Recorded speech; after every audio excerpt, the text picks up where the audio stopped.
Welcome back, everybody. We are continuing our mini-series on mental health. Mo, I'm excited. I'll let you introduce our guest. Absolutely.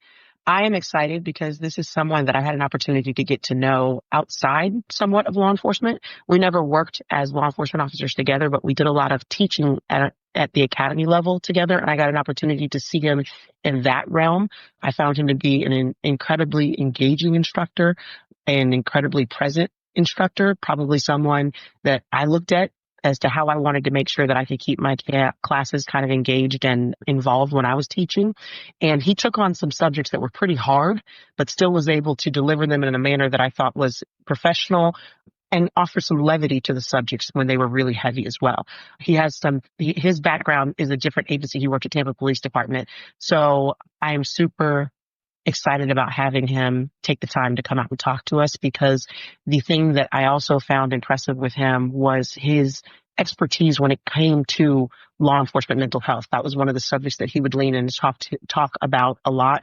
And I always felt like he did it in such an eloquent manner. So thank you for coming on, Kris. Thank you for having me. Of course. So I wanted to start out with having you tell us a little bit about you, because I always feel it's important to understand where the person comes from, because I think that sometimes will explain their passion. So if you can tell me a little bit about your upbringing first, and then what led you into law enforcement. Okay. So I come from a medium-sized family. I've got an older sister, and then I've got two younger brothers, and I've actually got two older half-sisters. I was raised Catholic. Growing up, my parents always pushed, go to college, got to go to college, got to get a college degree, got to go to college. And I had dreams of becoming a lawyer. So I was trying to keep my grades squared away and make it so that I'd be eligible if I ever decided to go to law school. And after I graduated high school, I moved out to Orlando because my sister had went out there to go to college. So I moved out to Orlando to be close to her because she had nobody out there. And I got a year of college under my belt, and then my father had a stroke. So I dropped out of school in Orlando to move back home to help my mom take care of my dad, my grandparents, and my two younger brothers. And I got my old job back at Kmart, and I don't know if anybody remembers Kmart, but That's a throwback. I used to love it when they were like, "Hey, Kris, bring out the blue light," because it was, if anybody knows about the blue light special, it was a cart with this stupid blinking blue light, and it legit had a 12-volt battery, a car battery in the little cabinet. You had to hook up the terminals to it. But anyway, and then I went back to college while I was going to working at Kmart, and then my sister wound up getting married to a cop in Orlando, and he was telling me, he's like, well, because he knew I had no idea what I was going to do with my life. He's like, why don't you just get into law enforcement? He says, it's an honest paycheck. You got a pension. And I was like, okay.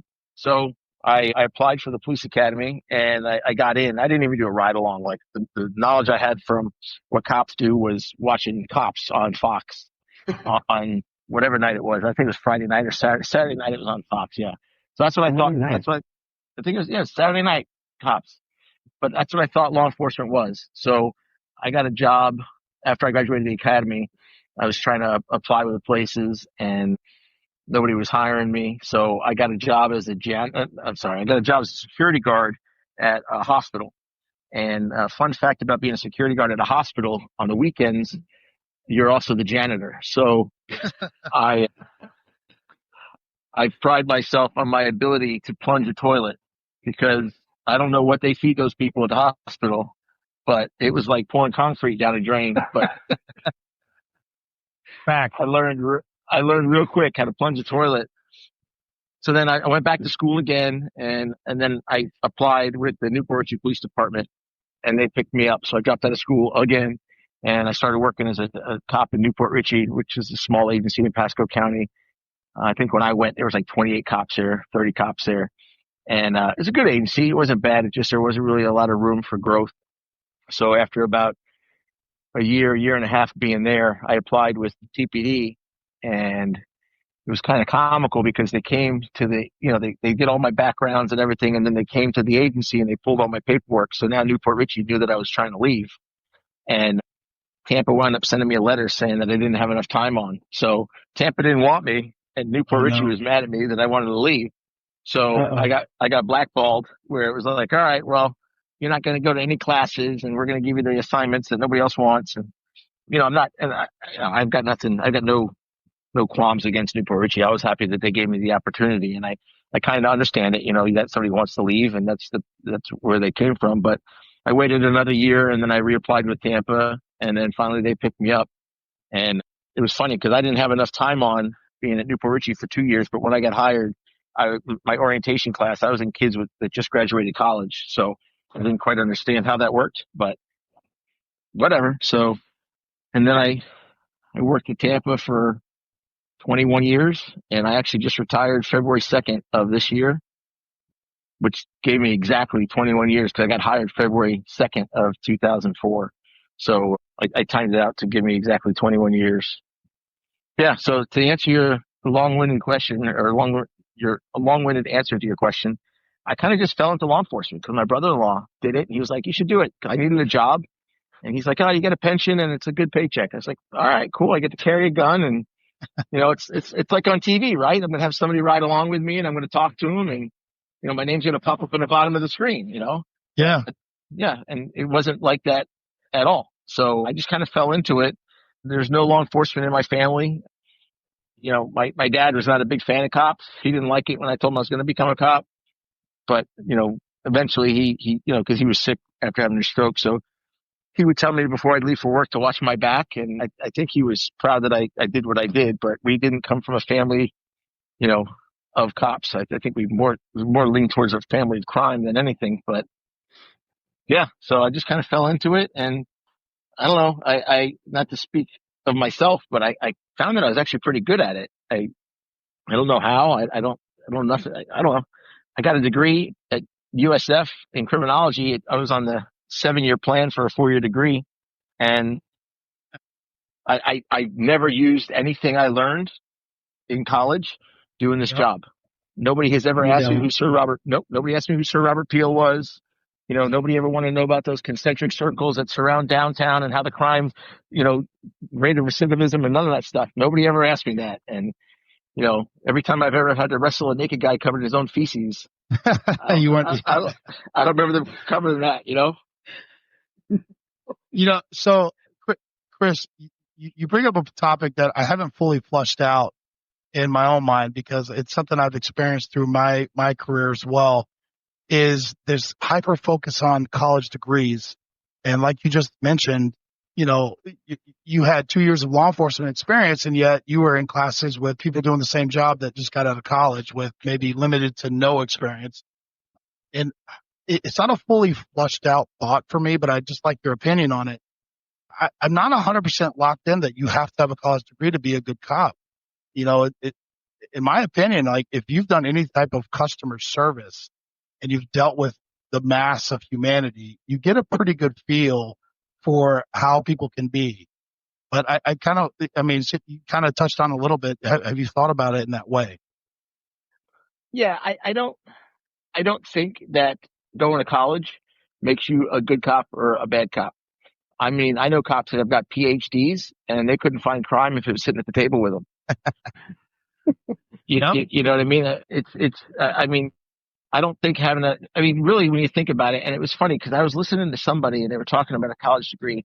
And, I was watching that show, Tulsa King, with Sylvester Stallone. If you have that, I love that show. And he was talking about somebody about a college degree. And he says, all a college degree shows is that you can set a goal, you can be someplace on time, you can follow through with something, you can follow directions, and it made sense. Because really, again, when you learn about criminal justice at the university, I mean, other than I took a class that was like criminal rights and procedures, and then I took another, that one was pretty good because that was constitutional law and everything. And then I took another one that had to do with, basically, it was kind of funny because I didn't even buy the book because I had already been a cop for like 4 years when I took the class. It was just all the crimes. So they would go over what an assault is, and they would go over what a battery is, and they'd go over what an aggravated assault is. And I'm thinking, I've been doing this for years. The guy even looked at me and goes, you don't even take notes? I says, no, I've been doing this for 4 years. What do I need to take notes for? I arrested the guy for that yesterday. Yeah. I got you it. know, but I think that I think that college was something that was maybe ingrained in my parents' head when they were younger, and that's what they kind of carried over, and they thought that that was something that was important. I mean, I know people that never went to college that are making a lot more money than I was doing something else. You know, you can go be a tradesman, you can be a welder or be a plumber and own your own business, and those guys are making a fortune. But I don't think going to college, I don't really think that it makes you a better cop. I don't think it makes you a bad cop necessarily. I did run into some people that went to college that had a chip on their shoulder that thought that they were, hot shit because they went to college. Yeah. And, I mean, again, when they were wrestling somebody in the ground and they were just trying to, not touch the guy's pecker, it was like, well, what semester was that, buddy? Was that your freshman year?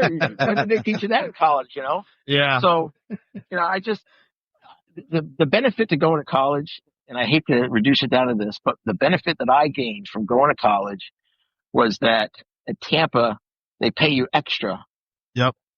every month to go to college. And I did the math because I'm sure you guys know sometimes you're sitting in a car and you have nothing but time on your hands and you start crunching numbers, right? We all start crunching numbers about, well, what if I do this? And what if I retire here? And what if and I was like, how much? I mean, hell, I had an app on my phone at one point where I was able to keep track of how much money I made going to the bathroom.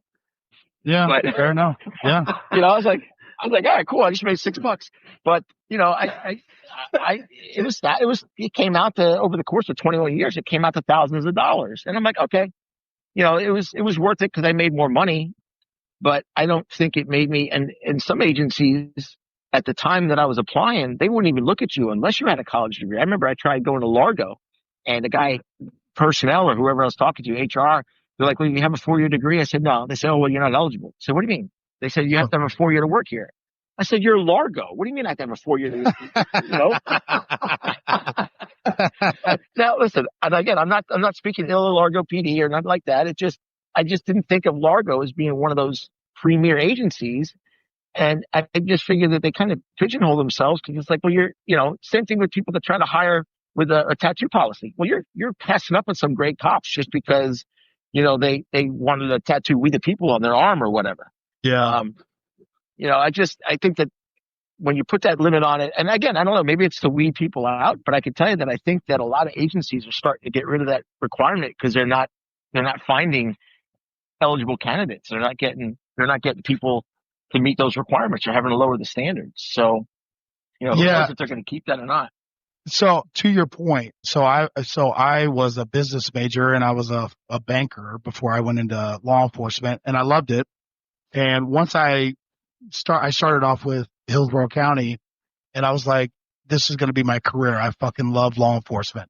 So I went to the program at USF where you got your master's degree. I will say that I learned about the history of law enforcement, and it did make me think about overall law enforcement in a different way. And it led to, we didn't call it a task force, but whatever you call it, but we basically went after high level recidivists to reduce part one crime. Like it was kind of like high level thinking, but yeah, to your point, when you're sitting there wrestling some dude that's covered in his own feces after beating up his wife, college experience didn't matter at all.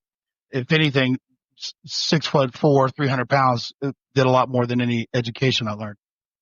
So I think as far as trying to make law enforcement more efficient, I agree. But again, this is where it's not fully flushed out yet because there's a massive shortage of cops, law enforcement nationwide, and they're using this college degree thing as like a weeding out tool. And then, so you brought up something else as you were talking, tattoos, because my dad always told me, if you ever want to do anything in law enforcement, because I kind of always had like an inkling when I was growing up. Like I was one of those kids that I idolized cops. I idolized federal agents. Like the fact that I was able to ever become one is madness. Little kid with a rat tail in Louisiana in a trailer park is now a special agent was insane to me. But I got tattoos. And when I said, hey, Dad, I'm a special agent now, he was like, well, I guess I was fucking wrong. That's kind of he didn't really have much to say about it. But it's interesting that you say that as the standards part. But I kind of wonder, there's certain things that come about when you start putting people in boxes, I think they limit themselves. And I'm sorry, we're right in the intro, but you've just brought up so many good points. How do you feel law enforcement, tattoos, college degrees, no college degrees, like the recruiting? I don't believe that you shouldn't lower standards because, I mean, again, it's the only profession in the country where you could take someone's freedom away. Like, how do you address that? I'm putting you on the spot. Yeah, no, so that's not a problem. I have a thought in my head and I got to say it before I forget, because in the beginning, when you asked me about my upbringing and everything, and I told you I came from a family that was more crime laden than law enforcement. And you mentioned your father and tattoos. And my father told me never to get a tattoo. He says, because that would make you easily identifiable if you ever committed a crime. Also true. Also very true. Also very true. Just to give you a perspective there, but I think that lowering the standard is obviously a bad thing. But what they've done is they've tried to make it so complicated with hiring, and some agencies do it and some agencies don't. The Pasco County Sheriff's Office, I teach over at the college, and they'll have a sponsored class, and I've seen sponsored classes come through where it's all white men, and then you see other agencies where there's just a bunch of files on a desk. And I heard of people high up saying, I'm not hiring anybody until you find me more people that'll fit in these boxes. I think that none of that should matter. I don't think that applications should have sex. I don't think that they should have race. I don't think they should have any of that stuff. I think that they should go off of, obviously, if you have a criminal record.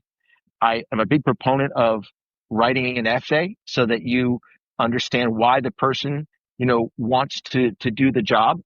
Now they could memorize somebody else's essay, but are they going to be able to spell? Are they going to be able to put together a sentence? And I think that's why a lot of agencies are having now, part of it also is, in my opinion, it's kind of become miserable to be a cop. I've trained so many cops, and after 4 years, they're like, I'm done. And they go sell insurance. Or I trained one who she went and became a nurse. She was a helicopter pilot, and she's like, I'm going to go be a nurse. Wow. And they see this. I think that, and I don't remember if Mo was included in the conversation, but I had the conversation with the director of the college. I think that the law enforcement used to be, you get into it, you stay into it for 20, 25, 30 years. That's your career.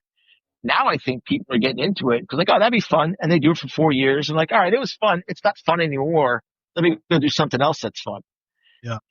They're jumping out of it because there's so much involved. I tell kids, I'm like, listen, just so you know, you're one decision away from prison. You're one decision away from prison. And when you think about that, it's like, oh, wait a minute. So I can go deliver packages for UPS, and I don't know about you guys, but everybody who delivers packages to my house are always on the phone. I don't know who these people talk to all day, but they're talking to somebody all day long. So you go deliver for Brown and talk on the phone all day, or you go do a thankless job that is, in the beginning, it's not going to pay you all that much. I always liked when people said, well, you can go anywhere and make, the same amount of money. It's like, well, no, I've been here for quite some time. I can't go anywhere and make this money. But if you're in the beginning, you can. I'm against lowering the standards because you're seeing that in some agencies now that are having some problems because they've lowered the standards and now it's catching up to them because they are a little less strict on the background check, or they look the other way for certain, like when we came on, it was like, wait a minute, you did, whatever, you did cocaine? Oh, yeah, that's an automatic disqualifier. Now they're like, well, how long ago did you do it? They're asking follow-up questions. It's like, it doesn't make a difference. I mean, you did it. That, in my opinion, that kind of shows that you're not making the greatest decisions that may carry over into this career. And like you said, this is a big deal. And you have one of the profession, none that I know of, you have the authority to take away somebody's life or liberty. And now you're lowering the standard. You're making it, it's like, okay, so you can't jump through the hoop, so let's lower the hoop.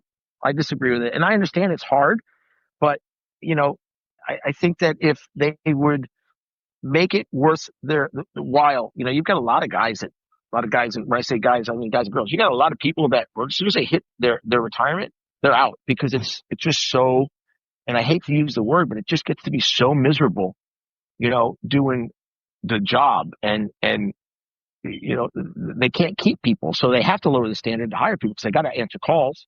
It's like, well, you're cutting off your nose to spite your face by lowering the standard just because you need to have people. Because now you start getting the complaints of the unnecessary uses of force. You start getting the issues. Did you guys see that? There's body cam video of some cops up north where they had their body cams on and they were like ransacking somebody's house and they were stealing jewelry. They were on body cam and they're stealing jewelry out of the person's closet. And I'm thinking, oh my gosh! So at least they didn't violate the body cam policy. They left their body cam running. While they committed 8 felonies. So, no, it's that a was valid a long-winded one, but no, it's a valid point, and I appreciate that. This is how it goes. Sometimes you bring stuff up, but I do want to launch into kind of just an overview of your law enforcement career. Oh, so like basically what I've what you done? Yeah, 21 years. Yeah. I mean, So congratulations on your retirement, by the way. Absolutely. Thank you. That was, as I was jumping on the trampoline with my daughter today at 3:00, I was thinking, if I was not retired, I'd be at work right now and I wouldn't be getting this time with her. And, as soon as I retired, I was like, oh man, I hope I did the right thing. But it's every day I go, no, I did the 100% right thing. Even if I got to go get a job at Publix, if I need extra cash, I absolutely did the right thing. But anyway, so Newport Richie, I was just a patrol cop there because it's a smaller agency, so they didn't have a lot of specialty units. They had a Marine unit. He was only out on Saturdays and Sundays. And I begged to ride with him. And I went out with him one day and all we did was pick up driftwood out of the river and went to Hooters for lunch. I was like, okay, well, it's cool to be on the boat, but not what I thought it was going to be. And then in Tampa, I started out as in patrol. And then from patrol, we have a unit called SAC. It's Street Anti-Crime. And they're plainclothes. It's since evolved since I worked it. Because when I worked it, you just put a gun in a paddle holster and you had your handcuffs hooked on the back of your belt and you had your radio. That's how you did your job. And it's evolved because cops were losing tasers and stuff. So now they got to wear gun belts, but they get to wear jeans. But when I got hired on, they had a windbreaker it was a Tampa Police windbreaker. It said police on the back, and that's all I wanted. And I remember I tried getting one when I was on patrol, and they were like, you can't get that. You're not on SAC. I said, what do you mean? They said, you got to be on SAC to get that windbreaker. I said, but I want the windbreaker. I'm a Tampa police officer. I said, no. So I worked my butt off, and I got on SAC, and the first thing I did was hand my corporal a requisition for the windbreaker, and I got the windbreaker, and I was like, all right, gold achieved. So I did that, but I only did that for a year because it just didn't work out for me. And then after I left SAC, I went to training, and I was in training for a year. And then my agency tried to indict me twice. So I got kicked out of training. Jeez. Yeah. And then that's a whole nother story. But anyway, so I left training, and then when I left training, I went to ROC, which was basically SAC, but somebody wanted to rename it so that they could get some notoriety. Yeah. And ROC stood for Rapid Offender Control. But when I was did you still get a windbreaker? I still wore the windbreaker, yeah. But so it's funny, I had to get to SAC to get the windbreaker. Now any Tampa cop can walk into the uniform place and be like, "Hey, I want a windbreaker." They're like, "Yeah, no problem, we'll get it for you." I was like, that takes away I was like, you got to be kidding me, But we still wore windbreakers on ROC, and then I was on that for about a year, and then I got kicked off that squad because of my mouth. And from there, they just put me back on patrol, and I was in the evenings, and I was up the north side of District 2, and it butted up against Fowler. So it was between Bush and Fowler, and it butted up against Fowler. And it was great because we got to work with Hillsborough all the time, and it was just neat working with Hillsborough because there's the jokes about city cops and county cops. And, like I would show up and my boots were dirty. I had like a mustard stain on my shirt or whatever. But every deputy that I ran into, because Hillsborough had those white shirts, and I was like, but if I had it would be black halfway into my shift, because I don't know how they kept it. But all those guys and girls that would ever show up, it was almost like, like I was like a misfit, and they were just squared away. Their shit was tucked in and their hair was perfect. And like I was joking around because that's my personality. I joke and that's a defense mechanism of mine. And they were just stoic and they were just all business. I'm like, man, these guys are badass. It was neat working with another agency. And then you get into the whole thing where you're like, well, wait a minute. No. If it happens at the register at Denny's, it's ours. But if it happens in the back booth at Denny's, it's you guys. Yeah. No. We get lieutenants out there arguing about jurisdiction because somebody got robbed in the back of a Denny's. So dumb. It was, but it's like, whatever, you work harder to get rid of the call than you would just to take the call. But yeah. And then after I'm sorry, go ahead. No, go ahead. So after I got off of that, I went through a divorce right around there from my schedule changing. Things didn't work out with my ex-wife. So I went through a divorce and then I started going to day shift and then I worked in Sulphur Springs for a few years.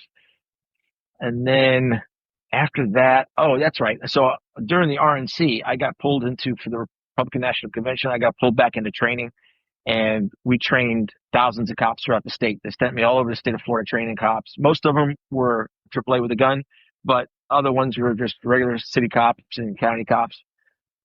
And then after training, I went back to patrol and then I was miserable. I wanted to leave. Then I think I had like 12 years, 13 years, 14 years on, and I wanted to leave. And then a spot opened up in air service for an observer, a tactical flight officer. So I got that spot. And then I spent 5 years there. After I left there, I went back to patrol and I worked up in New Tampa because that's where they send all the old guys to retire. And then after New Tampa, I went to the behavioral health unit, which was pretty neat. I partnered up with a clinician and I loved my clinician. Tanisha was great. I still talk to her and check up on her and all this other good stuff. And then I left out of there. I don't know that I did anything really, like I didn't get any life-saving awards and I mean, That's all right. Nothing crazy, just regular cop stuff, pursuits and yeah. Listen, you're doing the Lord's work down in Sulphur Springs. Yeah. I've been down there. I know what that is. I always tried, and I don't know why, but I always tried to work. Like I worked back in the day, there was a place called Central Park that was just outside of downtown Tampa. I worked at. Mm-hmm. I worked Robles. I worked Tampa Park. I worked Sulphur Springs. I always wanted to go work in those areas that I always heard were bad. But it was funny because working those areas, I learned that, and you guys know, I'm preaching to the choir, 97% of the people that lived there were great people that appreciated you, that were, it was the 3% that hated your guts and wanted to kill you, Yep. Yeah. And I felt that it was, you said you do the Lord's work. I felt that God put me there to help those 97% of those good people and protect them from those 3% of the dirtbags. Yeah. Well, Kris, you preach to the choir because that's where I actually met Mo. I was in the fishbowl right up just north of Orient Road Jail. And nobody wanted that, but I'm telling you, I had the best experience. And again, that's where they stuck me and our other buddy BJ, and that's where we came across Mo. That's a whole nother story. We may have talked about it on a previous episode, but you are exactly correct. 97% of the population happy you're there. So thankful that there's somebody there that actually is like trying to keep them safe and help them. But yeah, there is a good solid maybe 4%, depending on the area, that, they absolutely would like to stick a knife in your back if they could. Yep. One story working with TPD, and then I want to get into the mental health stuff. But so in Hillsborough County, you weren't allowed to discharge your firearm to kill a wounded animal. When I went to state police, that's 90% of the shootings that I did is I killed wounded animals. But there was one that there's only 5 deputies that would do it. I was one of them. And there was a deer that had been hit in Tampa City proper, and 2 TPD guys had had the road blocked off. The deer was injured. I think I had a recruit with me. I can't remember if he was a recruit or what his deal was, but I was like, all right, pop the trunk, get my knife. I had a Bowie knife. I walked up. I said, hold the head. I stabbed it in the heart and slit his throat. It muled around, but I tried to make it die as fast as possible. I dragged it off the road. I look up. The TPD guys were all like tears in their eyes. They're like, that noise will haunt my dreams. And I was just like, oh, this is nothing, bro. They're like, no, I appreciate you coming out, man. They couldn't drive away fast enough.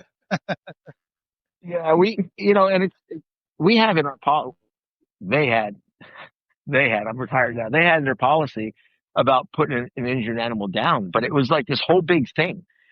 Like you had to call a vet and see if the vet wasn't available. And then if you did discharge, and I'm trying to remember the policy because I'm trying to scrub my brain of all that stuff. But I think like the shoot team, the shoot team had to come out and do an investigation. So when I worked up in New Tampa, which if anybody's familiar with the area, there are a lot of deer up there because the poor things are being overtaken by people. Yep. And you get one that you get hit and you'd be sitting there dying on the side of the road, and you're all standing around with your dicks in your hand, like, well, what are we gonna do? You know, Yeah. so a lot of us started carrying big knives, and we just drag it in the woods where the citizens couldn't see it, and we did the exact same thing. We have to slit its throat and just put it out of its misery because it's like, well, the policy says this, but I don't want to see this thing suffer. You know what I mean? Yeah. You know, and then most of the time they would get hit early in the morning, and it's like, well, in 25 minutes, there's going to be 200 kids walking to school, and they're going to have to step over this dead thing. So, yeah, but yeah, it's just, sorry, yeah, that's just a weird tangent. Yeah, no, you're right. You're right.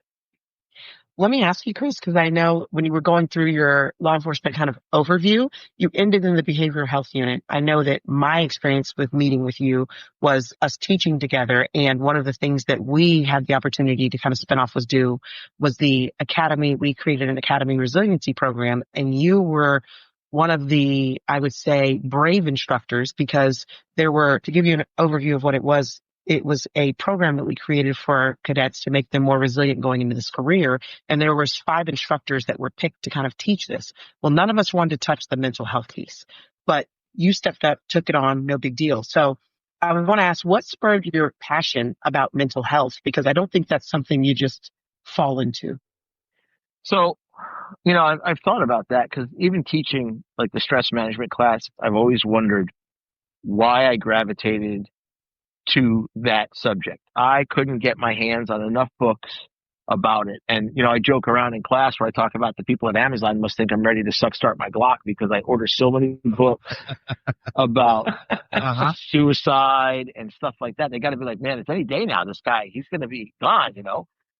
And I think that one of the reasons why I got into it so much is for a selfish reason, to be honest with you, Mo, is because I felt that way.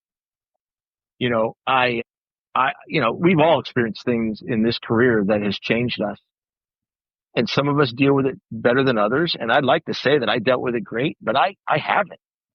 Yeah. You know, even now in retirement, I get so emotional about stuff, and I don't up front. I don't, like, consciously, I don't understand why, but subconsciously, like, I refuse to admit it to myself.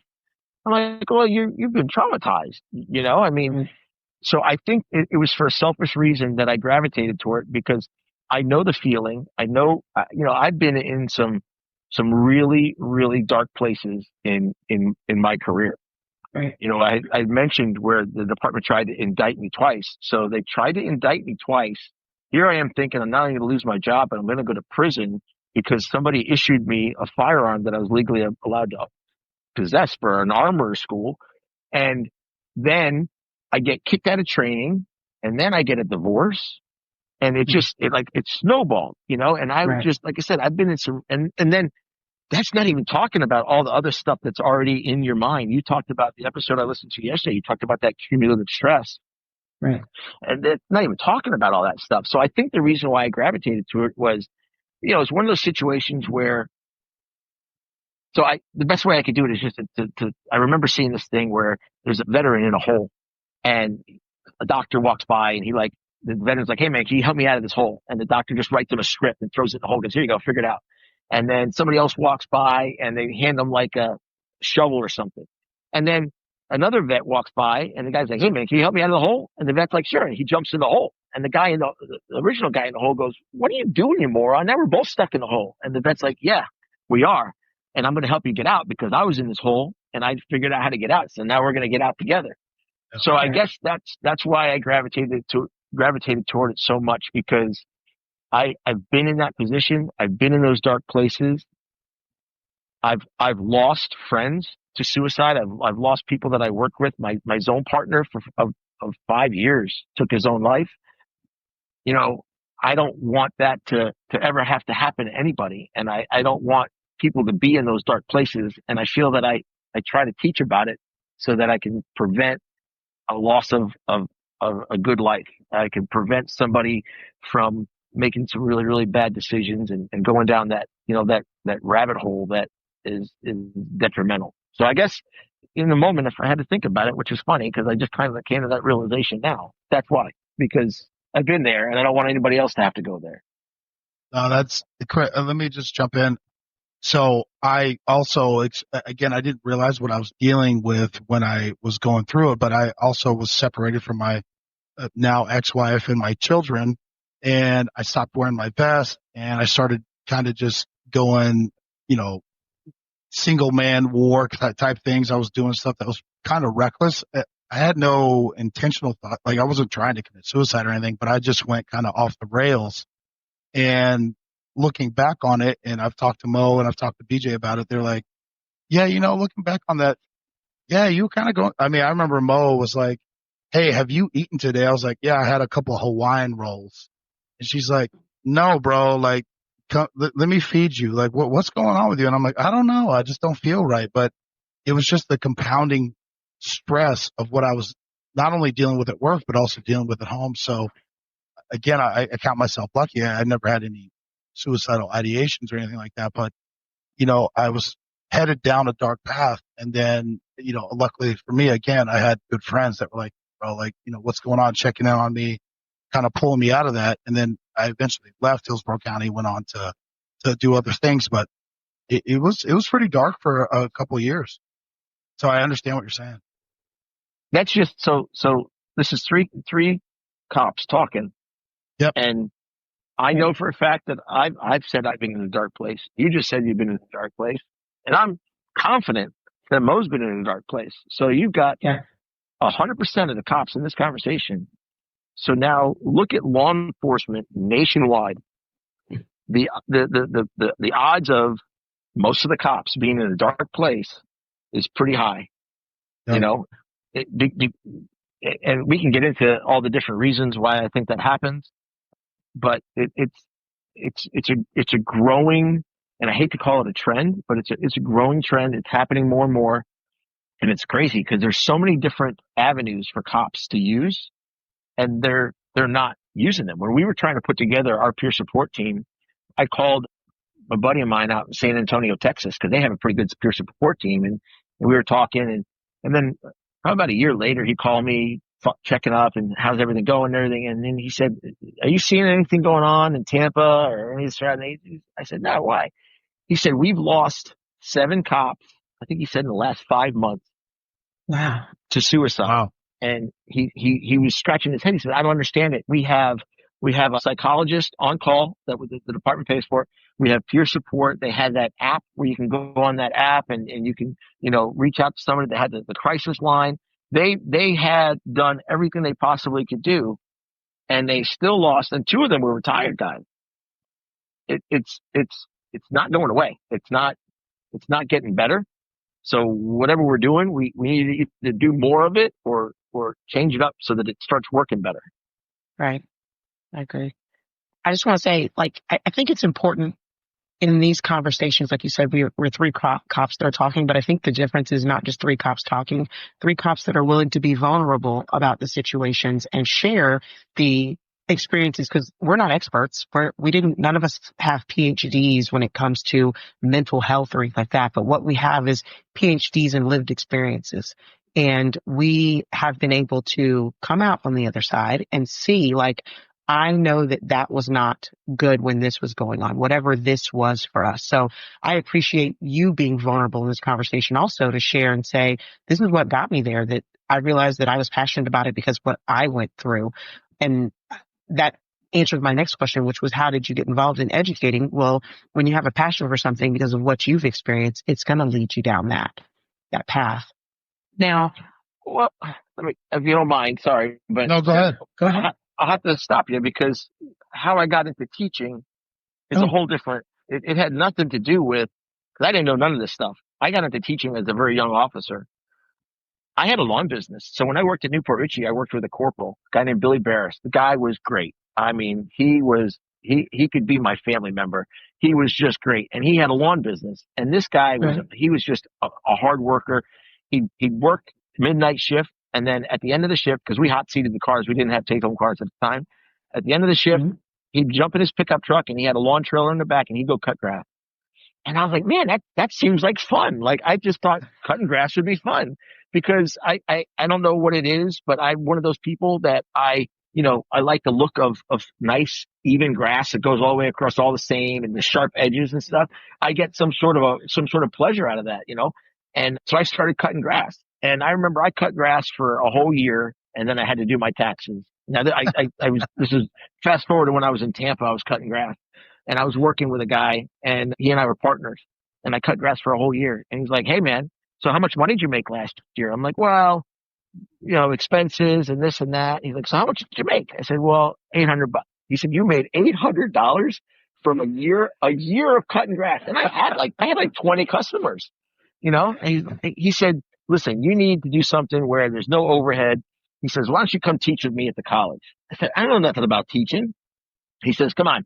So I got into the instructor techniques course and then I got my DT instructor and then I started doing DT. And for some reason I found that I love teaching. I think part of it was I like making people laugh and I try to add a little bit of comedy to my teaching. And I try to educate and entertain at the same time, a little edutainment. And I got into doing it. And I still am passionate about teaching. Obviously my schedule is a little bit different now, so I don't get to do it as much as I can.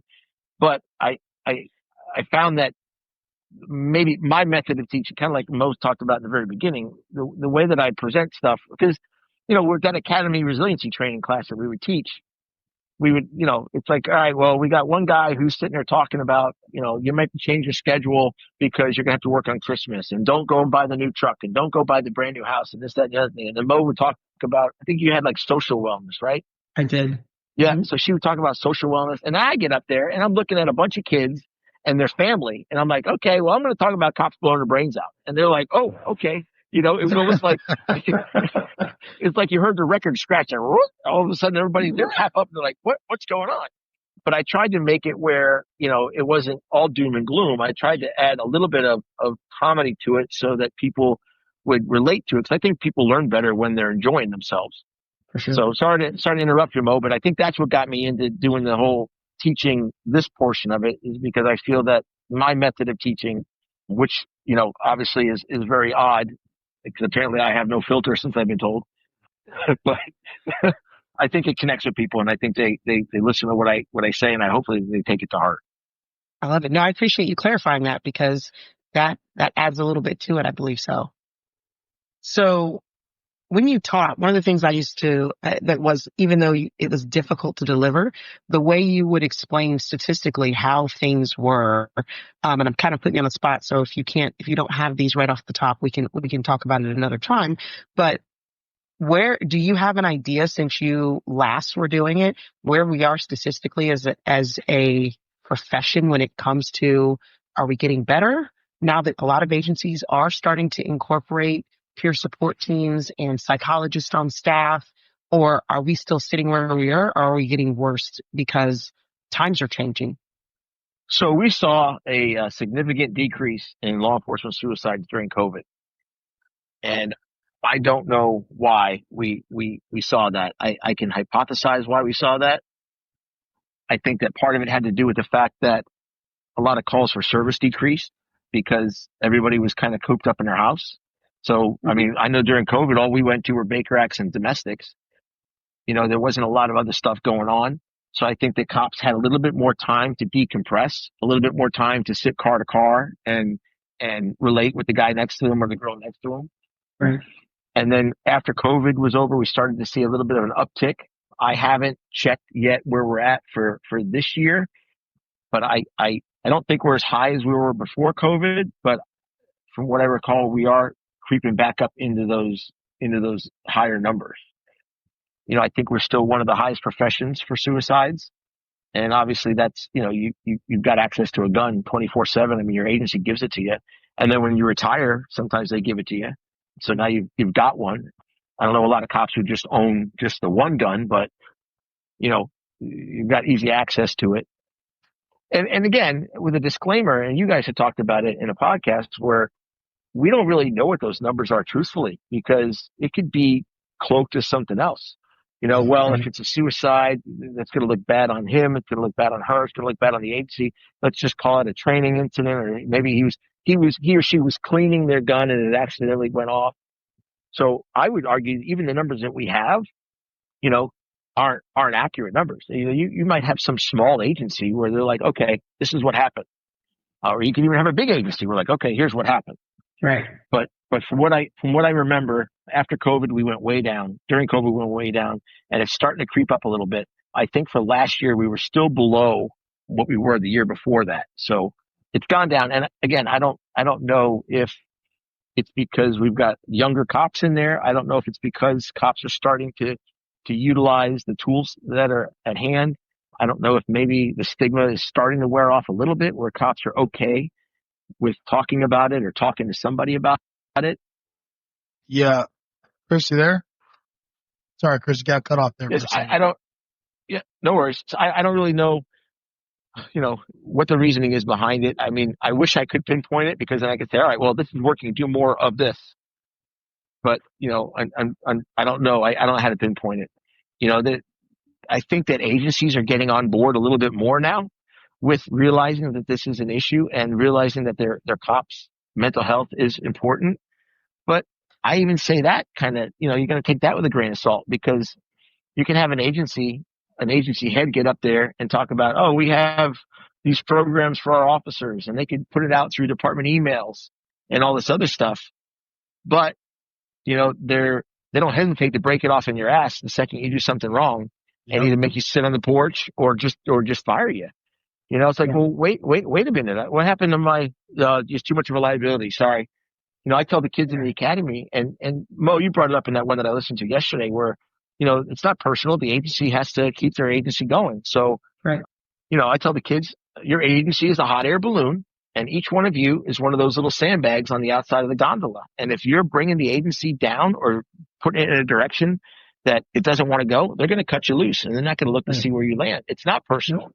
I think the problem comes in where cops take it personal, because when we get hired, and I can't speak for everybody, I can speak for myself. I was kind of, I was thinking about it yesterday. I was like, law enforcement's kind of like a cult. It's like a cult, because you sign up for this, and then they start talking to you, and you're like I'm part of a bigger thing, and I can't call out sick tomorrow because the city is going to burn without me here, and I can't take the day off. I got to be here, and I'm a person. I'm a part of something bigger, and you take it personal. You put your whole, I would come home from work and sit in my driveway in my police car and type reports, so that when I got back to work the next day, I could hit the ground running. I didn't have any reports over my head. I would do reports at home. I would skip. I wouldn't take lunch. I wouldn't take meal breaks. I would just work straight through. It's like, no, I got to make my supervisors proud, and I got to this is how you get promoted, and this is how you do this and that and the other thing. So it becomes, you get indoctrinated into it. You start, and I hate to say it, using the old adage of you start drinking the Kool-Aid, but you start drinking the Kool-Aid, and then all of a sudden you're following David Koresh around everywhere, and then all of a sudden he kicks you out of the compound, and you're like, oh shit, now what do I do? I put all my eggs in this basket, and so, yeah, a lot of agencies are helping, but when it comes time, I had a supervisor. He's like, listen, if you do everything right, I will have your back. And I'm like, motherfucker, I don't need you to have my back when I'm doing everything right. I need you to have my back when I screw up. Right. Yeah. Yeah, exactly. No, exactly. And I'll jump in real quick. So I was just at FLETC and getting my firearms and certification.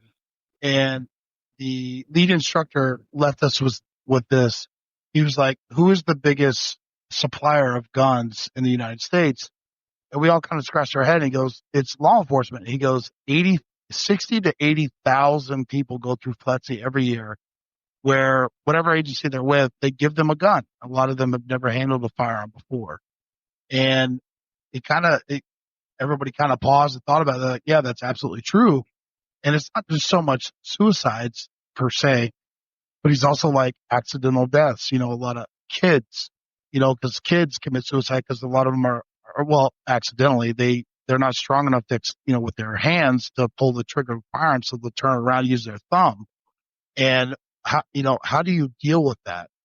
And then the last part he left us with was who guards the guardians. And it was kind of funny. We all kind of laughed at him because that's an old Roman thing. It was the Praetorian Guard who guarded the senators. He goes, well, who's the guardians in the United States?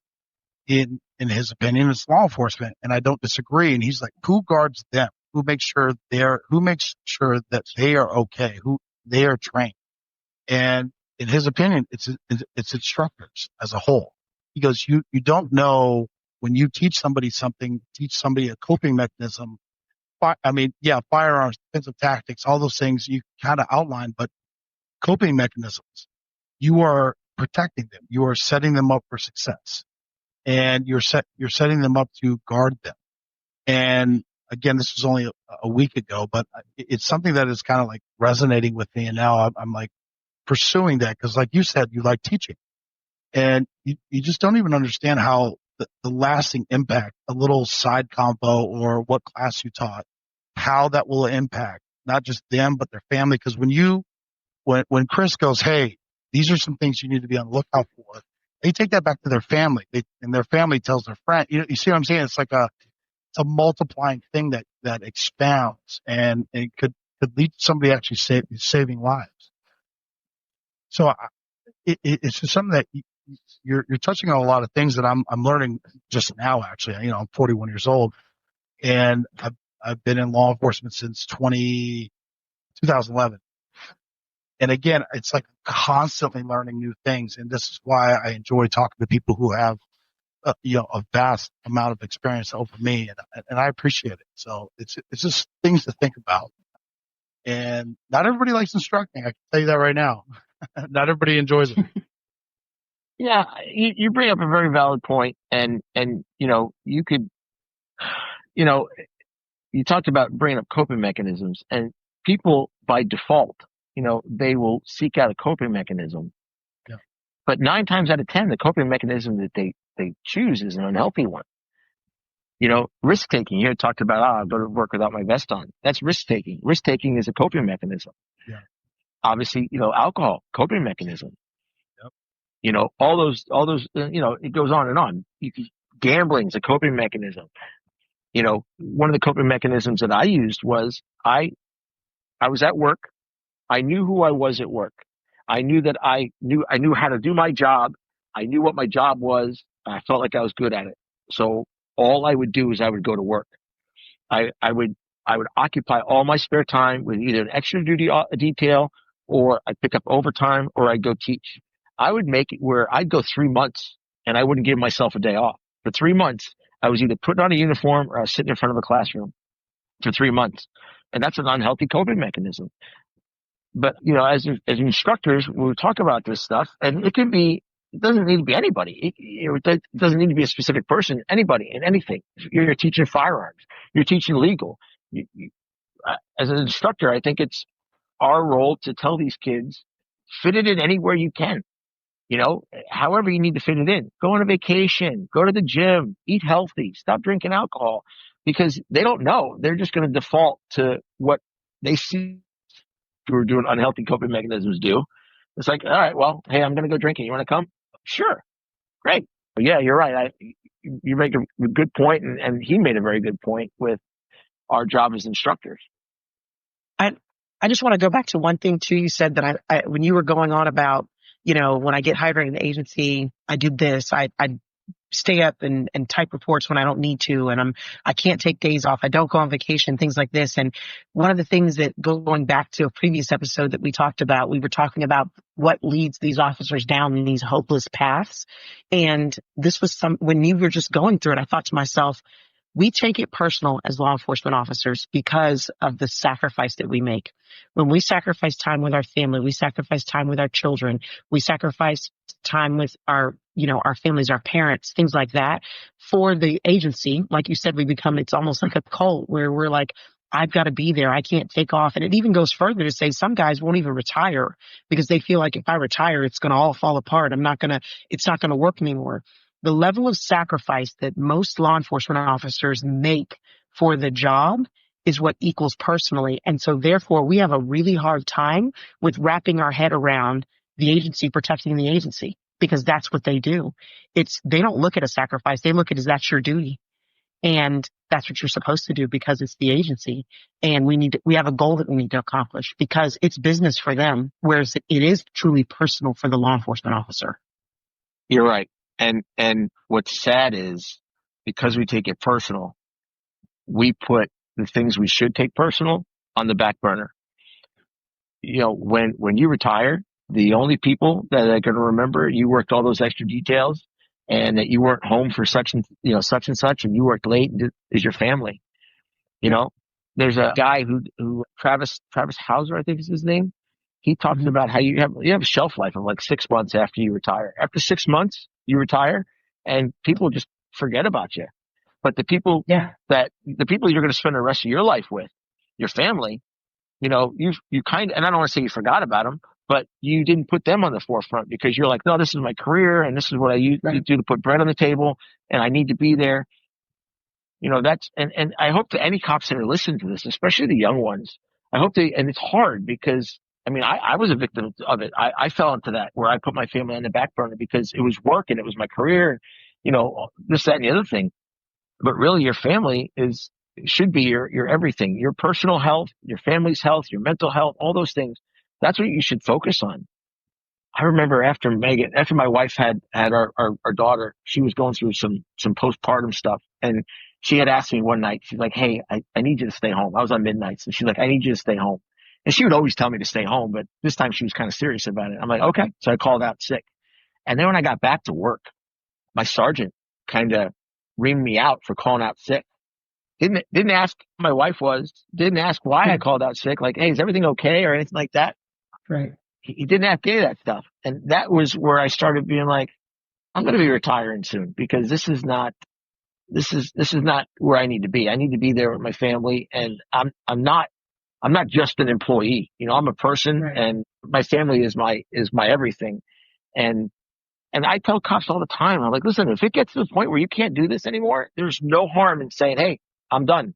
I did it. Right. I did even if you do it for 5 years, you did it for 5 years. And Lord knows how many lives you touched in those 5 years. And there's no harm in saying, okay, I did 5 years. I can't do it anymore. I'm going to get a job selling insurance. Or I'm going to go do this. Or I'm going to do that so I can spend more time with my family. You know, I know cops who have retired who said, man, I wish I spent more time with my family. I know cops' kids who said all they remember is their parent being at work. That's all they remember of their childhood. And that's one of the deciding factors that made me pull the plug. So I said, I don't want my kids saying that. I don't want my kids thinking, well, dad was always at work. You know, I want them to remember, oh, dad was at my, lacrosse game, or dad came to my jiu-jitsu match, or dad did this, and that's what I want to remember. And like I said, if I got to go, I don't care if I got to go work at Publix. I'd love to. I can make a mean sub. I'll work at Publix if I need to. Fair enough. That's your legacy. That is truly your legacy. You're 100% correct. Kris, you're touching on something that I'm actually dealing with over the last 8 months because I left the Secret Service and, it was a battle for me, but I realized that I was not seeing my children, and my kids are older. My son's a Marine now. My daughter's about to graduate high school. And, in my head, I was like, I'm doing what I have to do to provide for my children and myself. And, this is the skill set that I have. But, when I would go 2, 3 months, 4 months without seeing my children, it was eating me alive. And so I left, and people are like, you quit, whatever. There's two sides to all the stories. And, there's people that are super positive and like, hey, I'm glad you spent time with your kids. And there's other people that are like, dude, you're so stupid. You left this job. But it was eating me. And, talking to my kids, they were like, I'm learning and being exposed to a lot of stuff they were dealing with. And they're like, I'm like, well, I never knew. You never told me. They're like, Dad, you were never here. Like, when did you want me to tell you this stuff? And that is like a fucking dagger to the heart for me. It's just like, they appreciate what I did. They thought it was super cool. They love the stories, but I'm like, fuck, I'd rather be making subs at Publix, like you said, than like, have my kids be like, yeah, your stories are cool, but you weren't here, man. Like, when did you want me to tell you that?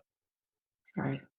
Yeah. And I can only imagine how that had to feel for you cause it's your kids and you never Yeah. want to hear that you never want to hear that from your kids. You want to be that hero for your kids and you don't want your kids to say that you weren't there or this, that, and the other thing. And I'm willing to bet that you don't regret walking away from that. Maybe in the beginning you were a little nervous about it. Maybe you were, a little apprehensive about it, or, it took a lot of thought for you to get there. But I'm sure that by the time it was, done, you were happy that you made that decision and you knew in your heart that that was the right decision. And it's never too late. I mean, now you're available to your kids and I bet you've got great relationships with them all because you walked away from that. And Yeah. really, I mean, listen, we get to this thing where we're just like, I have to do this. Well, I can tell you what, I retired on a Friday. By Monday, they had somebody driving my car, taking the calls Yeah. that I would take. You know what I mean? It was like they had me replaced already. They already had me replaced. But we get to think, no, nobody can do this job. Only I can do it. But the people who can't replace us are the people that we live with, the people that are in our house. Yeah. So good for you. Good for you for taking that step. That's a huge step. And I bet it was scary as hell, but good for you. That's awesome. Yeah, you hit the nail on the head. I took a massive pay cut, but yeah, I get to spend a lot more time with my son. Like I said, is already a Marine. He's doing his own thing, but these last few months with my daughter has been amazing. And yeah, I'm learning a lot about things that I didn't even know. So you hit the nail right on the head.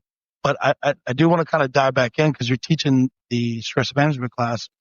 And again, it's kind of like, it's not fully fleshed out, the thought process, but do you have any you kind of touched on it already, drinking, self-medicating, things like that. But how do you, what are you seeing as far as how cops deal with stress management that are bad? And then what are some positive ways that you would kind of guide them towards on how to deal with it? So I guess first and foremost, we talk about stress management, right?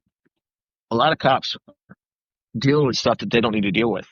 An exercise that I had the class do is, and I stole it from somebody with a PhD or whatever, but I have them write down 10 things that stress them out. And then I have them draw a circle next to those 10 things. And I say, out of those 10 things, what of those 10 things are you in control of?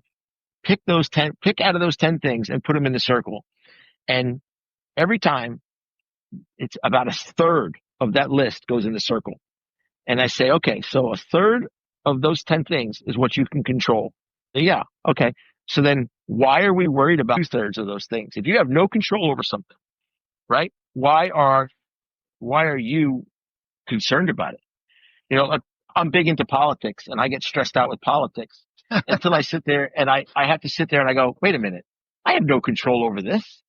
I have no control over who's sitting in the White House. I have no control over taxes. I have no control. So why am I stressed out over it? I should be stressed. It's okay to have stress. Stress is a normal thing, but our job is stressful enough and it gives us a lot of things to stress out about. So why am I, like cops will talk about, oh, well, I'm stressed about the rules, SOPs and the policy. Do you have any control over that? No. So then why are you stressed about it? You have no control over that. Stressed over the body cam. Does your agency make you wear a body cam? Yes. Okay. Well, you have no control over that. Why are we getting stressed over it? I mean, ultimately you can control it. You can walk away from the job and go, I'm not wearing a body cam anymore, but I'm also a greeter at Walmart. So I see a lot of them that they worry about things that they have no control over, and that's a reoccurring thing. It comes up all the time. A lot of stress for cops is administration. It's not even, because it's like, we know bad guys. Bad guys are bad guys. That's their job. Their job is to be a bad guy. Their job is to break the law and to run from the police. That's what they do. So we know that going in. But administration, in my opinion, is what stresses a lot of people out because they're so worried about getting in trouble. They're worried about losing their job. They're worried about getting suspended. They're worried about, all these different things. So they have a lot of issues with administration. And I tell them, I go, well, the only way that you can change that is for you to get to that level and make some changes, but obviously you get to the top of that pyramid, it gets narrower and narrower. So it's few and far between that happens. So they worry about things that they probably shouldn't worry about. And of course, I joke around. I tell the class, I'm probably the worst person to teach this class because I'm a hypocrite because I worry about all kinds of stuff that I shouldn't worry about. But, they worry about things they shouldn't worry about. The administration is stressing them out. Some unhealthy coping mechanisms that they use. I mean, the list, drinking, like we talked about, risk taking, and some coping mechanisms they don't even think about. And you had guys that talked about it. Caffeine, right? Caffeine is essentially is a drug. And, it's funny because the podcast I was listening to, you were talking about how somebody would kill like a case of Red Bull. And I remember there was a time shortly after I got divorced and I went to day shift, I wasn't sleeping and I wasn't taking any type of sleeping pills, but I would definitely, my buddy Tito and I, we would hang out for most of the night. And then it was bad. There used to be a drive-through liquor store by my house. And I would drive up in my truck and they knew exactly who I was and they saw me coming and they'd have the bottle of Tito's and not the little bottle, the big bottle. They'd have it sitting there waiting. And they're like, "You're here for your buddy Tito?" I'm like, "Yep, Tito and I are going to have a good night." And, but I would drink to put myself to sleep and I wouldn't get a good night's sleep. And the more I learn about this stuff, the more I learn like alcohol is poison. Drinking alcohol is bad. Even wine, bad. It's all bad. Your body doesn't want it. It does so many different things. There's a guy, Andrew Huberman. He does a podcast I was listening to where he talks about alcohol, and it's awful. I listened to the podcast 3 times. One, because he's super smart, and it takes like a lot of thought for me to understand what he says. But 2, I was hoping somewhere in his podcast he would say it's okay to drink alcohol. So I had to listen to it 3 times to see if there was some sort of a loophole. But he says it's bad. But one of the things I learned was when you get stressed out, let's say that you get stressed out at a level 5. So when you encounter a level 5 worth of things happening in your day, you get stressed out. So you need to drink alcohol to bring your stress level down. Well, after drinking alcohol, what happens is your body goes through transformation and now your stress threshold is a 4. So then you drink more alcohol to bring your stress down, but then your stress threshold gets even lower. So the more alcohol you drink, the less apt you are to properly manage and deal with your stress. So the more alcohol you have to drink to try to cope with that stress that you're not dealing with. So, alcohol is bad. Energy drinks is bad. I hate to say it. It's funny because I'm sitting in the back of my truck, in the bed of my pickup truck, smoking a cigar, talking to you guys. But even tobacco is a bad tool for coping. And I mean, how many cops dip, and they chew and they run around with their stupid Zephyr Hills bottles full of murky water. I was one of them. Go ahead. Yeah. It's just, it's an unhealthy coping mechanism. What happens when you get depressed? You want to sleep. You want to just sit in your house and do nothing. All unhealthy coping mechanisms. You need to get up. You need to go work out. You need to, they call comfort food for a reason because you eat it and it makes you feel comfortable. It messes with the chemicals in your brain. It messes with the chemical in your body. But all your comfort food is not good for you. And it doesn't fulfill your body's need for nutrition. So what happens? You eat a bag of potato chips. An hour later, you're like, man, I could go for some more chips.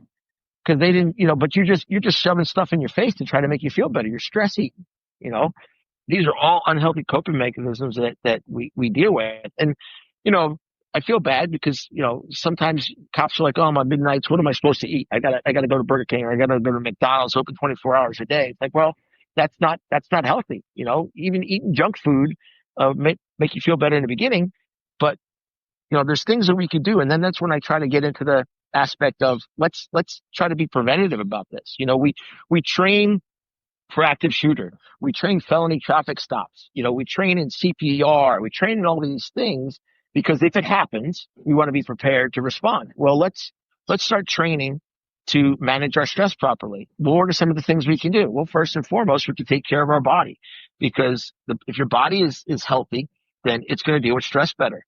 We need to take care of our mind. How can we take care of our mind? We can meditate. If you're into praying, you can pray. Simple stuff. It doesn't have to be ridiculous stuff. These little things, they add up after a while. So I try to prepare them. I try to give them the tools that they need. And I mean, sometimes people take the class because it's a salary incentive class. They got paid to be there. They're going to get paid to take the class. But other ones take some things away. One of the greatest feelings I had a guy in my class and it was a week-long class. And then probably about 4 or 5 months after I taught the class, I ran into him and he said, listen, I got to thank you. And I was like, okay, what for?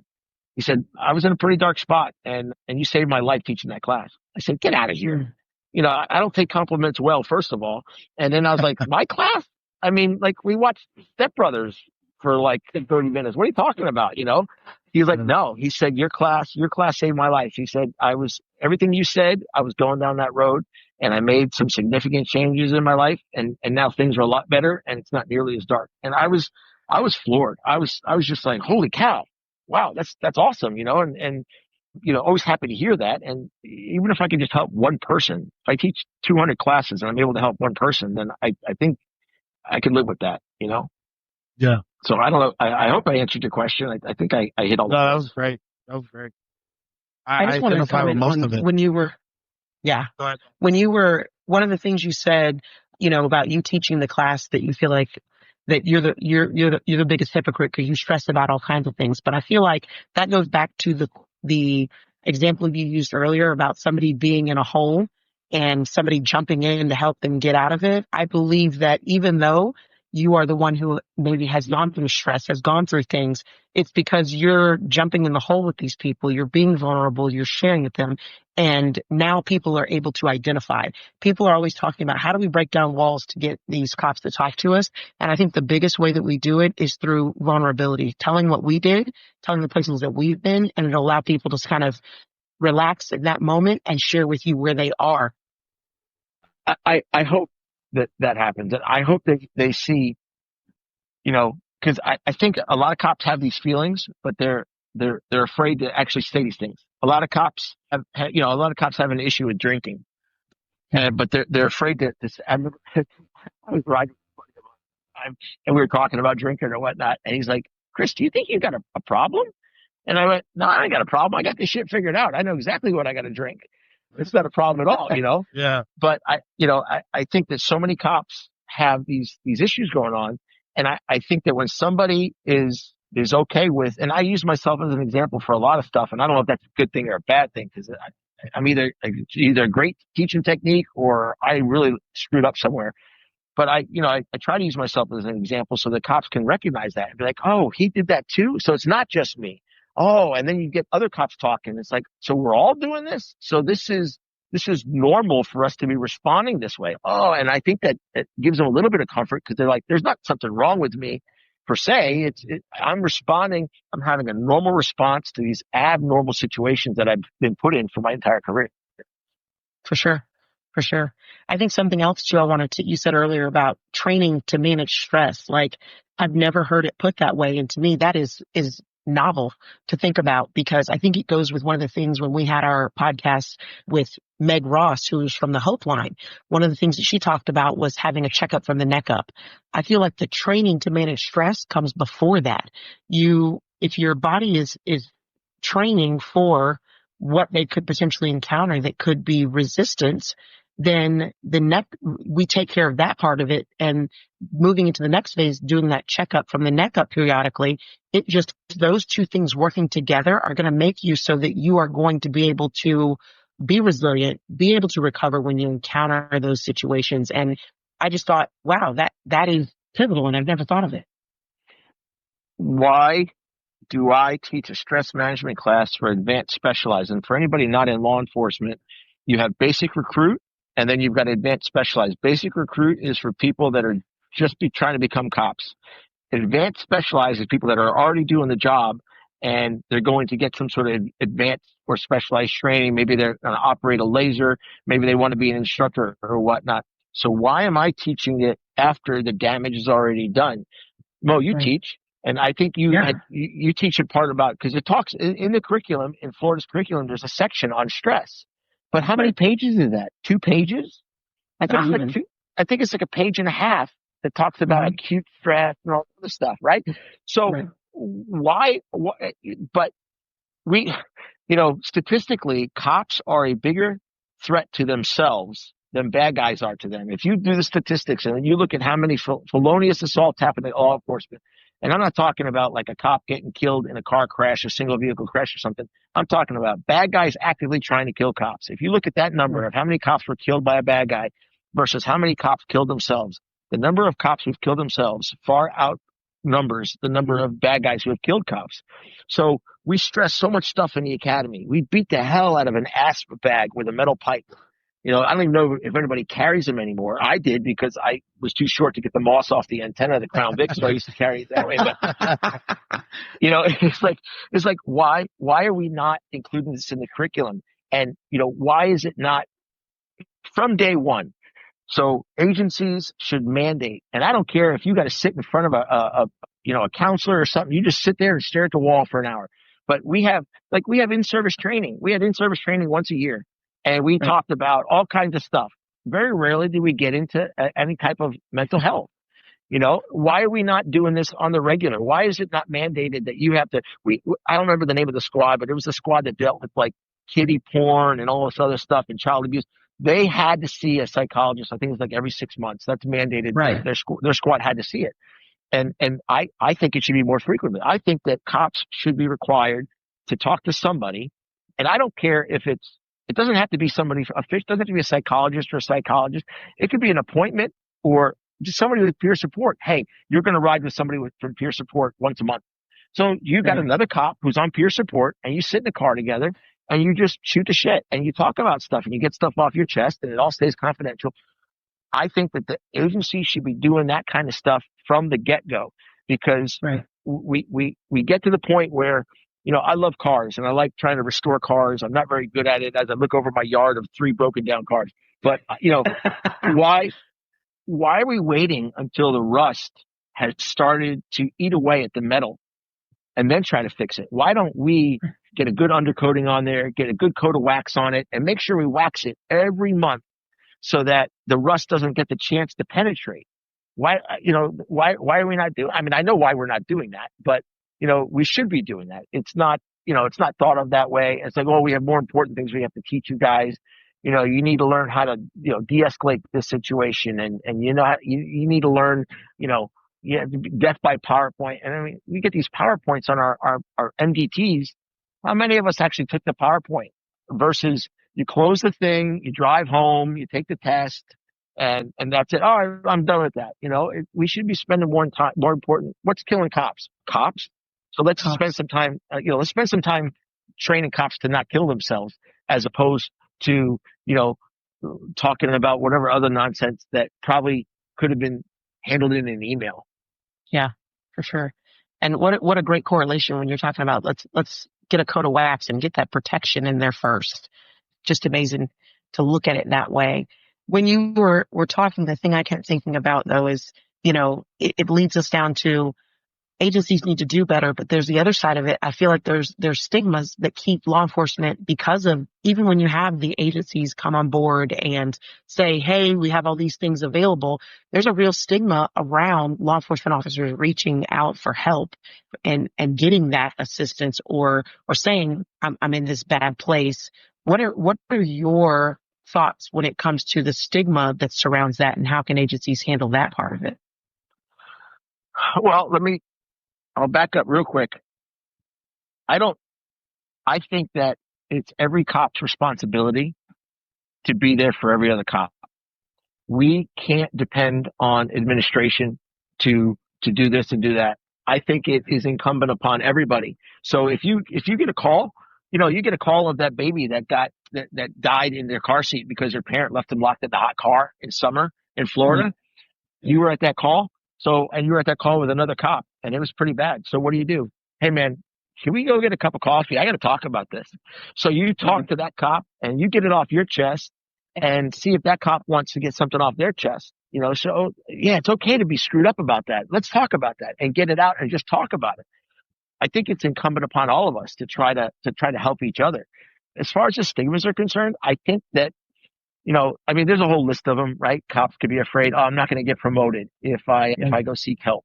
You know, meanwhile, I know plenty of cops that got promoted that were on all type of psychotropic medications and antidepressants and everything else, you know? Right. So I'm not going to get promoted, or I got to be that badass. I can't let people know I have any weaknesses. You know, that podcast I listened to yesterday, you guys talked about, we're humans. We think we're robots. We want to be like we're robots. We want to say, I just turn it off. I turn off all my feelings. Well, that's impossible. You're a human being. There's no way you can do that. You can, and I know SWAT guys. I know guys who have muscles. Oh no, this shit doesn't bother me. This shit doesn't bother me. Okay. Eventually it's going to bother you in one way or another. Something's going to happen. You're going to be, it's going to be a flashback to something traumatizing that you saw. So I think they have that tough guy persona. And, who else I think it's really hard for, and I'm not trying to, be some sexist or whatever, but I think it's really hard for the female cops because they're in a predominantly male profession. So they gotta be even tougher because, they can't see, the guys can't see me cry. The guys can't see me get upset about this. So they gotta ignore it even more, so I'm not going to get promoted. I got to be a badass. People are going to think I'm weak, so they're not going to want me to back them up. What's my family going to think if I do this or do that? I think part of it also is they have a hard time coming to that realization for themselves. It's like, listen, I'm getting older. I'm almost 45 and I have a hard time coming to the realization that I'm not 21 anymore. And right. I mentioned jumping on the trampoline with my daughter. Well, guess what? I'm not 21 anymore. So when my daughter wants me to jump on the trampoline and I fall, I'm like, oh shit, what was that sound? I'm not 20. But you don't want to come to that realization. You don't want to say, I'm getting older. Just like you don't want to say, I need help. Cops have a real hard time with that alpha person. I have a hard time saying I need help. And that's one of the biggest things that in my opinion, that we are our own worst enemies. So yeah, what's everybody else going to think? But for some reason, cops, what do we do when there's gunshots? We run you train at the academy. One of the hardest things that we have to impregnate the cop's mind is find cover. Well, as soon as they have an active shooter or whatever, what do? They charge that person. They got to get as close as they can. They don't realize that the Glock can shoot pretty far. No, I got to be 3 feet away to make sure that this shot counts. So we run towards these things, and it's hard for us to find cover because of our mentality of no, I have to attack this head on. Well, no, it's okay to get behind cover. It's okay to take a second to think this through, make sure you've got a good shot, to make sure you're safe doing it. But it's hard for us because we're hard chargers.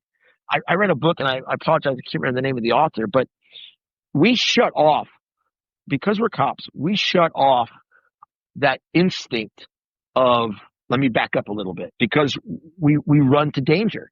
So when something is stressing us out, or when we're feeling a certain way, somebody who doesn't do this job or hasn't been in some sort of a traumatic event, some sort of critical incident, they're going to take a step back and be like, whoa, I need to just breathe.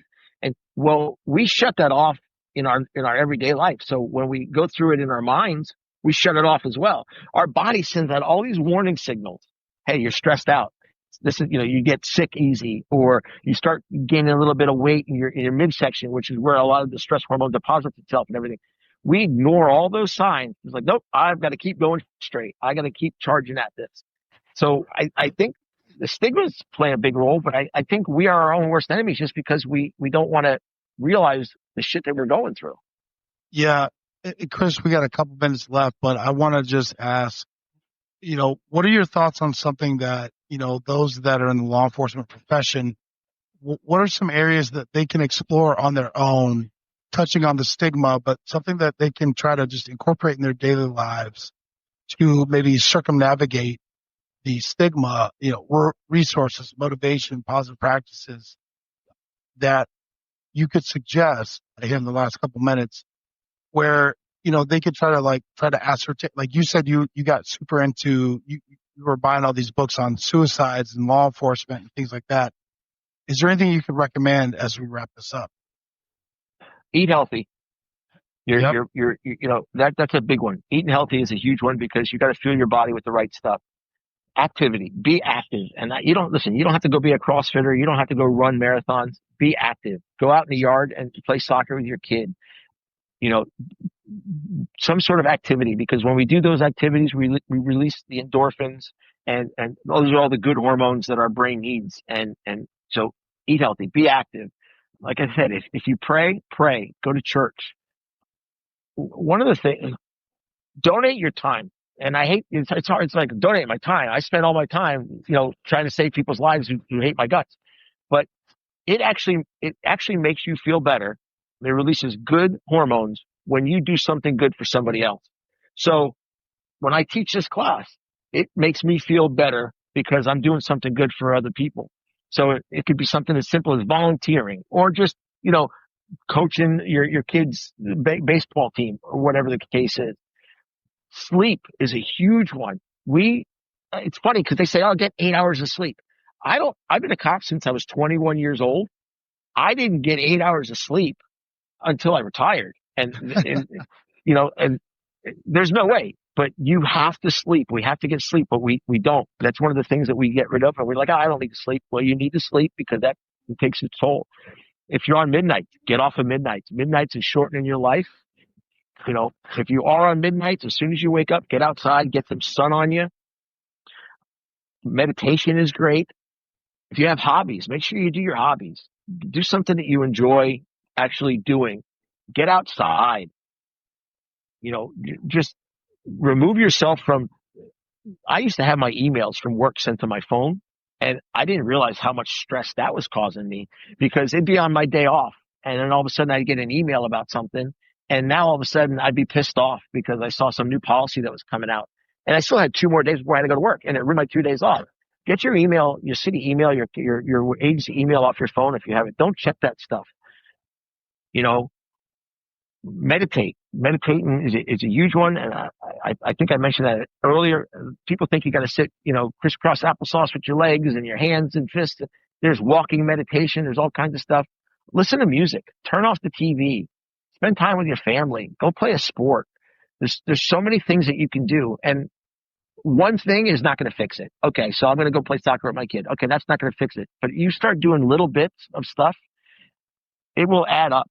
And just like cumulative stress adds up, all these preventative measures, all these healthy coping mechanisms will add up, and you'll start to see that there's a difference. And, I had mentioned talk to other cops. Talk to anybody. Get yourself a journal. Write what's going on in the journal. And we're cops, so we don't trust anybody. I don't care if you write a journal and then you go burn it so that nobody ever saw it. Talk to a dog. Talk to a tree. Just get the words out, because just getting that stuff out of your system is beneficial and will actually reduce your stress. So talking about it, and again, it doesn't have to be to anybody. It's hard for us to talk to people who haven't done this job because we feel like they don't understand. If you are going to talk to a counselor or a psychologist, as hard as it is, find yourself somebody who is culturally competent and knows what you're talking about. So if you can find a cop who decided to go become a behavioral health specialist, go talk to that person. You want to talk to somebody that knows what you're talking about, because you're gonna know. All right, you and I have been in the same boat. You know what I'm saying? Because you're gonna talk to somebody who learned everything from a book, and they never did this job. And you're always in the back of your head, because we're cops. We doubt everybody. We're gonna say, you don't know what I'm talking about. This is a waste of my time. There's a lot of things that people can do to help relieve their stress. Take a vacation. Forget about work. And if worst comes to worst, go find another job. It's a job. That's what it is. This is a job. And I hate to say it that way, but what's more important? And everybody's like, oh, well, you're going to walk away from all that money. Well, what good is all that money if I'm not around to enjoy it? I'm not around to enjoy my family, So if it gets to the point where you can't do it, then just say, all right, that was fun. Let me go do something else. I'll start my own business. No, listen, I appreciate you, sir. Yeah, that was great. And again, this is important. So I definitely appreciate your time, and Mo, I'll kick it to you, but that was great. Yeah. Well, Kris, again, like I said, I was super excited to have you come on because I know the wealth of information and I know the passion that you have about this subject matter. So I just want to tell you, thank you for coming on and giving us your perspective as well, because I think you do definitely bring something to the table that's different and unique.